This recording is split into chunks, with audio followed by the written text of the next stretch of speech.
তো এটা ছিল ঈদের ৪র্থ নম্বর দিন এবং আমার এক ভাবি খুব ইনস্ট্যান্ট বারবিকিউ প্ল্যান করে, তো তার বাসায় আমরা চলে যাই। প্রবাসী ঈদ কাটানোটা আসলে অনেক কষ্টের একটা ব্যাপার, স্পেশালি যখন আপনার ফ্যামিলি মেম্বার্স কেউ আপনার আশেপাশে থাকে না। তাই আমরা আমাদের সারাউন্ডিংসকেই আসলে আমাদের ফ্যামিলি বানিয়ে ফেলি এবং কোথাও যেয়ে বসে দুকাল গল্প করা, একটু আড্ডা দেয়া, এটা আসলে অনেক কিছু মিন করে, যেটা দেশে থেকে আপনারা কেউ কখনোই বুঝবেন না।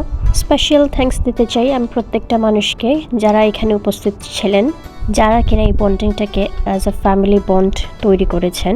আশ্চর্যজনক হলেও সত্য এটা যে দেশের বিভিন্ন অঞ্চলের মানুষ আল্লাহর হুকুমেই আসলে আমরা যে একত্রিত হতে পেরেছি, এবং এটা দেশের মাটিতে হয়তো কখনোই পসিবল হতো না। বিদেশে এসে যে আসলে এটা হয়েছে, তার কারণে আসলে আলহামদুলিল্লাহ, আল্লাহ আসলে সবাইকে অনেক বেশি ভালো রাখুক। আর আজকে তাদের কারণেই আসলে ঈদ অনেক স্পেশাল হয়েছে আমাদের। Again, thank you very much to each and every single person. Eid Mubarak.